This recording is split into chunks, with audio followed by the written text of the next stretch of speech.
Bonjour et bienvenue tout le monde sur chaîne Cuisine Marocaine, j'espère que vous allez bien. Je partage avec vous aujourd'hui, comme vous voyez, la recette des cookies, la plus réussie et la plus rapide à réaliser et sans aucun doute parmi les meilleurs biscuits que j'ai jamais goûté. Le goût est irrésistible. Avant de commencer, n'oubliez pas le pouce bleu, d'aimer la vidéo, un petit like et laissez-moi vos commentaires pour nous encourager à poster d'autres idées de recettes. Alors dans ce récipient, j'ai mis un sachet de sucre vanillé, une pincée, le bout d'une petite cuillère de sel, 100 g de sucre, ou plus selon le goût, 80 ml d'huile végétale et 125 g de beurre tendre. Avec la maryse, je mélange bien ces ingrédients jusqu'à l'obtention d'un mélange pommade, comme vous allez voir. Pour ne pas oublier, si vous en avez le sucre cassonade, c'est mieux de l'utiliser dans cette recette. Ça donne un très bon goût du caramel. Sinon, il n'y a pas de problème. Moi aussi, je ne l'avais pas à l'instant, donc j'ai utilisé celui-là, le sucre blanc. Alors, comme vous voyez, j'ai bien mélangé jusqu'à faire rendre le sucre. Maintenant, j'y ai ajouté 2 œufs entiers en continuant de mélanger.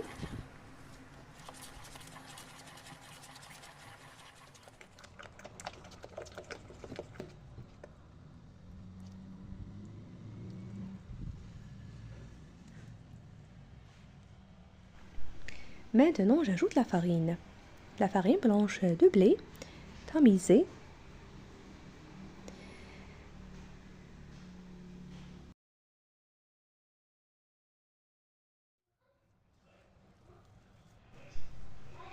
Maintenant, je ramasse la pâte manuellement.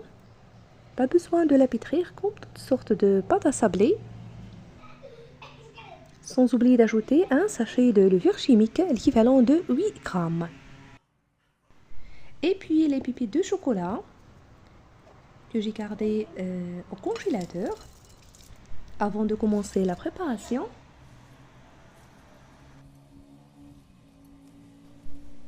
Et si vous en avez le choix de confectionner et former des petites boulettes manuellement et les placer dans une plaque qui va au four, ou bien diviser la pâte en deux et puis la baisser à l'aide du rouleau à pâtisserie entre deux sacs alimentaires. Comme ça, vous allez obtenir des cookies et des biscuits de même taille et même forme. J'ai utilisé ce cercle, ce découpeur pour découper la pâte et c'est plus pratique et rapide.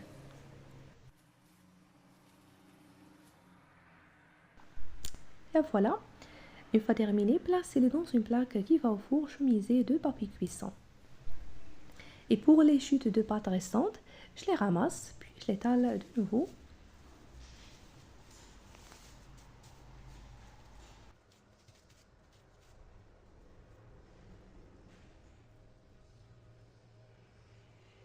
Je rajoute encore dessus quelques pépites de chocolat.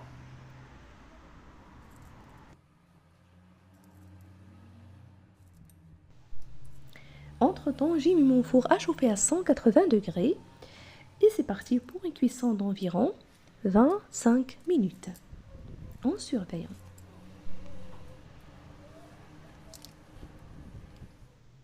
Les voilà après cuisson, ça sent tellement bon, avec une très belle dorure, très réussie, comme vous voyez, très léger. Vous allez obtenir une grande quantité avec ces ingrédients. Parfait au moment du thé ou du café, pendant le déjeuner pour le goûter, pour les enfants aussi à apporter à l'école. Le goût est plus que parfait. Si vous appréciez la recette, n'oubliez pas le pouce bleu, d'aimer la vidéo, partager et laissez-moi vos commentaires. Et si vous avez des questions, des suggestions, dites-moi en commentaire. Vous trouverez aussi d'autres idées de recettes sur ma page Facebook. Je vous remercie de suivre la vidéo et à la prochaine.